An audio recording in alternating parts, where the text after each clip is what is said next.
This year, 2024, the election, what should business entrepreneurs should be looking at right now to focus on? Being innovative. Don't be scared to be innovative. Don't have the courage to continue to fight for what you believe in. Have the courage and the resiliency to innovate.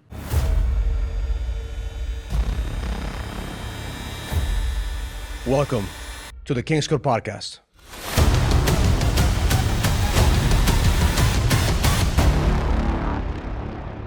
Welcome to the King's Code Podcast. My name is Raul Villacis, and today we have a very special guest. We have Eric Delgado. Eric, welcome to the podcast, brother. Thank you so much, Raul. Thank you for having me. Man, you and I go way back. What is it, about 10, 15 years? I mean, almost 15 years. Isn't that crazy? 15 years like that. Time flies. And, Eric is one of those guys who's been a successful entrepreneur in real estate, raising capital, selling businesses, helping start businesses. So I wanted to have him in my podcast because I know that he's going to give tons of value to entrepreneurs out there that are looking to either go to the next level, scale their business, sell their business, or just make money. Because part of having the edge is making money. I mean, I think so, right? You go into business to do a few things, and one of those things is to make money. So what was your first business that you started? Take us to the beginning. The very lemonade beginning. stand. When I was 10 years old, I had the spike. Look, entrepreneurism is, and I truly feel that it's something that people want to do. They're born with this little sense of hustle, right? You can think about nature and nurture, and for me, I think it was a little bit of both, right? Nurture, my parents hustled. They hustled by being immigrants. Coming to the United States is a hustle. Imagine a world where you're 15, 16, 17 years old and you're coming to the US having no idea how to speak the language, what to expect. That's a grind, that's a hustle. So that's that's instilled in me. And then as I got older and older, there was this neighborhood, the nurturing of the friends around me. Everybody the neighbor over here had a little taco stand. The neighbor over there was a mechanic. The neighbor down here, he had his own HVAC company. And so you started seeing and feeling the elements of hustle. So my first hustle was fixing bikes at 10 years old. Wow. Yeah, I just realized I saw an opportunity. All these kids riding their bikes and chains would break, flat tires, and my dad was a mechanic. And so I'd be able to use his tools to help the chains and to help fix the tires. And that was my first hustle. And from then on out, never stopped. Never stopped. That's what you and I relate, because my father he wasn't a mechanic. My father was a body shop man. So he will fix the cars when they crash, when they're dead. I remember I crashed my car when I was 16 years old. I totaled it. My dad fixed our car in our backyard with chains, using the trees. He put it back together, and then I crashed it again the next year. And then, Spanish dads, they get mad, but then they turn around and they'll help you. Of course. But that's the hustle that's inside of us as immigrants. I mean, did you ever think, when you were an immigrant growing up, did you ever think, man, I'm going to sell companies, build companies, help entrepreneurs, in their companies? Was that a thought of being, or did you just naturally, you're like, man, I just want to make ends meet. I just want to hustle to kind of be a little bit better than my parents. But were you dreaming big at a young age? It's interesting you ask that question, because I think about that all the time. Like, how did we get here? How did I get here? And come to find out, my parents inspired me to want more. My dad, as an example, he never let me in every Saturday and Sunday have a car in the garage. Side hustle, right?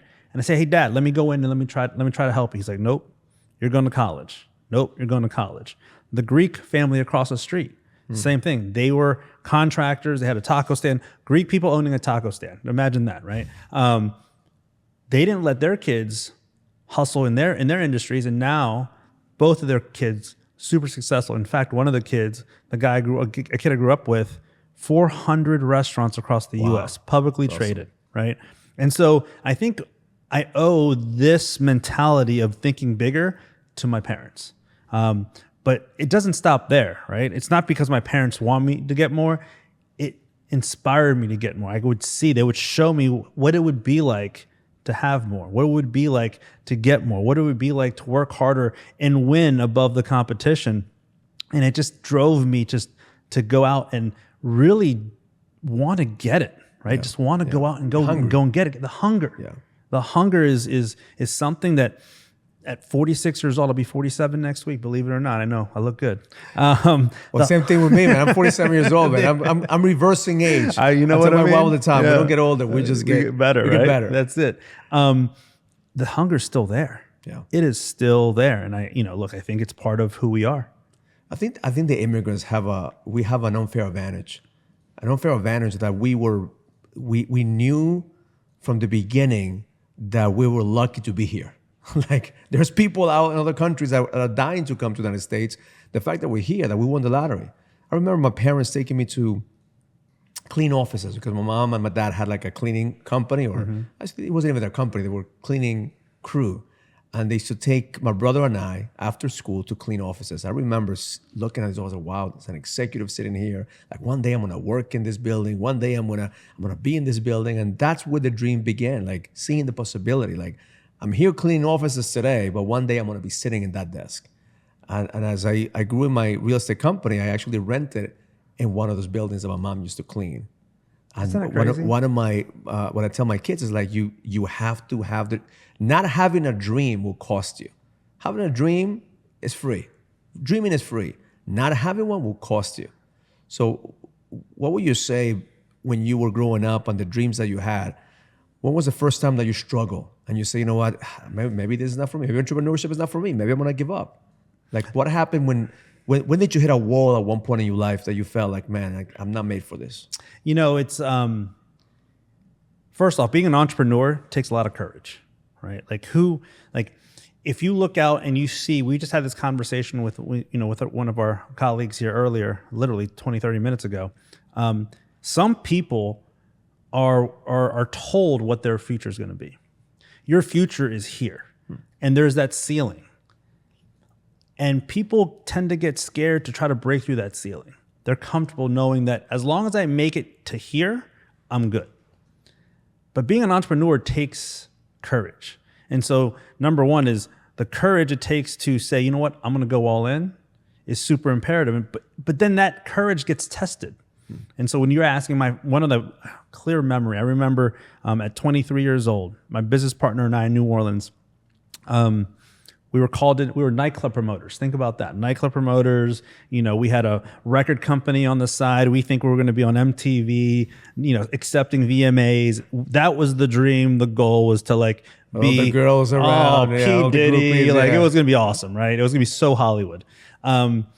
And we were on our way. We literally were running all the nightclubs in New Orleans. And imagine being 22, 23 years old, being the entertainment kings of a pretty awesome city. We ran the biggest nightclub every Saturday night, the Metropolitan. So if anybody from New Orleans hears about this, you guys know the Metropolitan.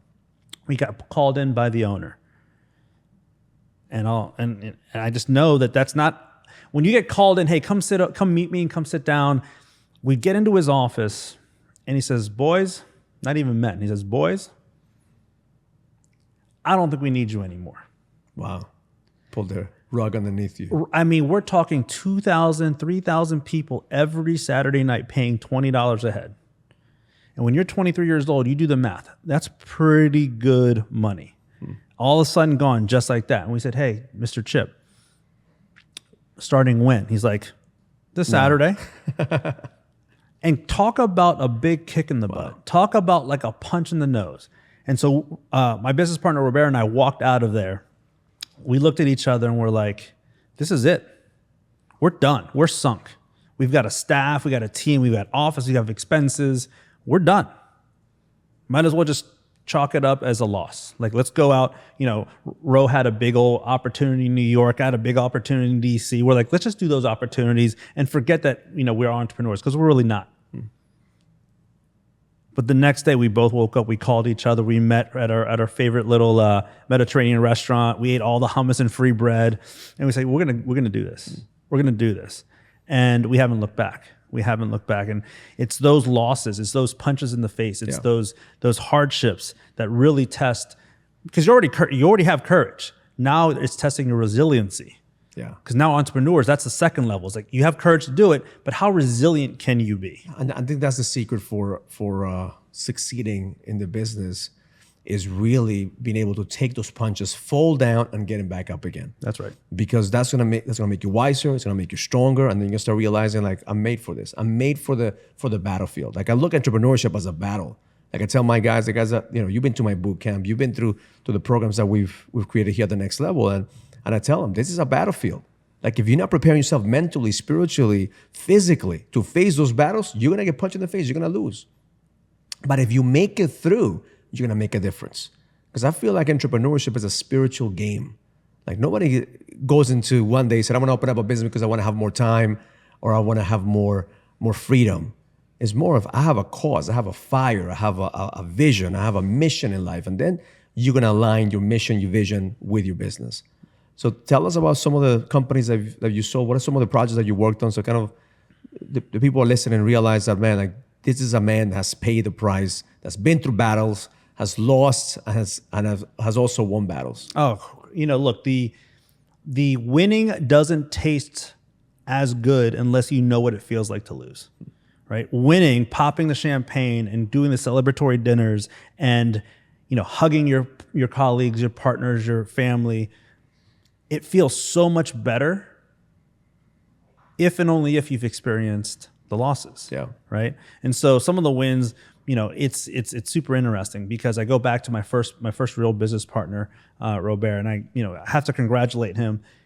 He and I continue to be a big part of each other's lives, and I'm really proud of him. Last week, he got nominated as a semifinalist for Restaurateur of the Year. He and his team is incredible because he's built a strong team with an incredible culture down in New Orleans, and only 20 restaurateurs get this across the U.S. I mean, it's like the Oscars of being a restaurateur. He got nominated, and it's just an incredible story. And maybe one day you can have him on here and he'll share that story with you. Awesome. But just seeing that is a win for me because we came up together. Like we had each other's back, and just to see him go from all the struggles of COVID, Katrina, COVID, and other hurricanes and these disasters to becoming one of the elite in the country is a win for me because he's a brother. Other wins, started this small little, helped start this small little asset management company. We thought it was going to be a small little like quick, hit and run in 2008, 2009. It's still open today, buying 50,000 plus assets, $9.5 billion worth of real estate, helping solve so many problems for the last umpteen years since 2008. Again, company's still there, still flourishing. Such a good blessing. Another company that I helped start, they've gone from my first office, when they asked me to join the team, it's like, all right, here's your first office. It was in the basement of a townhouse. And they're like, sit at that dining room table, that's your office. To now being the second largest portable storage and moving company in the country, Zippy Shell 1-800 Pack Rat. These are just some of the wins, and from technology, prop tech.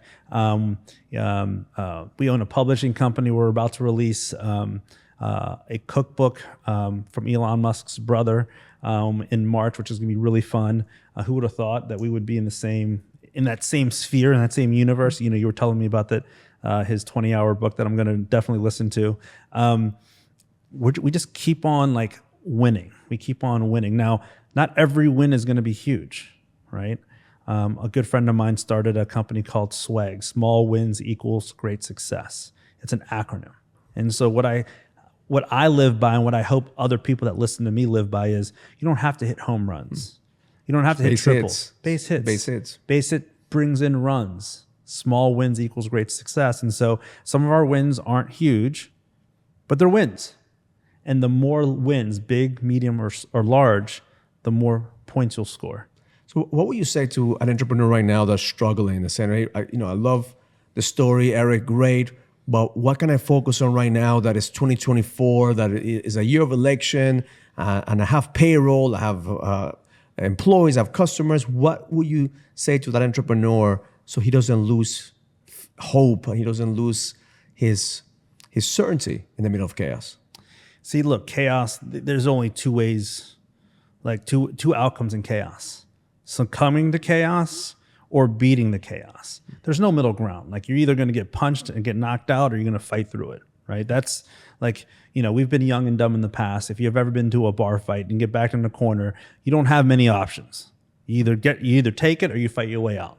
And in this chaos of business and entrepreneurism, you either lay down for dead or you fight your way out. And the only way to really fight your way out is just believing in yourself. Believing in what you've been put in front of, like what your mission is, what your vision is, and really become a leader to yourself, but a leader to the people around you, and double down on who you are. So mindset is the main thing. If you don't have the right mindset, doesn't matter what kind of strategy you learn or who's going to give you any money. If you don't have the right mindset, you're gonna be broke. You're gonna give up. I think mindset and what I've learned by being with you and the crew here, it's everything. Mindset literally is almost everything. You get the right mindset, nothing's going to stop you. And guess what? Having the right mindset is contagious. And that contagion is pretty incredible once you start realizing that, I got a company now of 2 people, now 4, now 8, now 10, now 15, now 50, now 300 with the right mindset, the right culture. Nothing's going to get in your way. And that's what I'm excited, because you and I have been working together for the past couple of years. And when you started coming into the organization to kind of be the business coach for the guys who are in the program, and you start realizing, man, these guys are all in. And these guys have the right mindset. One strategy changes their business. One strategy changes their life. Because I don't care how many strategies you have, if you don't have the right mindset, you're going to lose. If you don't have the right mindset, you're not going to implement. So what would you say gives an entrepreneur his edge? How do you define the edge for you, and how do entrepreneurs out there find their edge? So a couple of ways, a couple of things. Number one is, the pursuit of more knowledge is key. And so if people haven't heard about Raul and the edge and the program, they should learn about it. And if it's not Raul, maybe it's somebody else. Right? You have to continue to sharpen your edge. You have to sharpen your edge, because guess what? Why do you think Tom Brady, we listened to him speak a few months ago, back in September. He's got a team of people that work on him. Nutritionists, health and fitness, mind. It's not just him. Everybody thinks it's just him by himself. But when he goes on stage one day and he collects his Hall of Fame award, listen to the people he's going to thank. Those are the people he's surrounded himself around so that he could day in and day out, every Sunday, come and have that edge. Every great person is surrounded by great people that help sharpen their edge every single time. And so that's why, not being closed off to dealing with people and working with people like you and the team, pursuing knowledge, pursuing more of a willingness to really find that edge, because it's an ongoing pursuit. The way I look at it is if you have the edge, you are comfortable being uncomfortable. There's no situation that you're going to be put in that you're not going to find your way out. Men who lose the edge is because they begin to be comfortable. They become what I call sedated warriors instead of acknowledging or owning that they could be kings. What do you think stops men right now in this current culture from believing that they were born to be kings? If I'm being honest, masculinity versus femininity. Men are now said, hey, look, you can't really be that masculine, right? You can't. It's not cool to be overly masculine. And I say to that, I think that's wrong. I think that's incorrect. I'm not saying that you need to have barbaric men running around the world. No, I think there's a time and a place where you as a man should be able to show your masculinity and treat your wife, your partner, as a queen. The femininity, right? Because I do believe there is a need for masculinity and femininity. It's polarity. It has to. Thank you. Yes. And that's what creates the world. Polarity. Men and women, feminine and masculine, right? So in business, the polarity, imagine the leader, right? When you start a business, do you think that energy is masculine or feminine? Feminine. When you start something, when you start putting in the work. If I'm putting in the work, it's masculine. It's energy, hard right? work. So then you start the business, masculine energy. Women too, when they start the business, they have a masculine energy that you birth something, you fight for something, right? But then once you get comfortable, the feminine energy gets nurtures the business, right? And you need the feminine energy to keep the employees together. You need the feminine energy to be able to put systems. So even in business, this polarity, right, is when, I believe, when men become pleasers and they try to please everyone. And in business, if you try to please everyone, you're going to be out of business. Going to be out of It's business, impossible. right? And then you start losing your sense of certainty.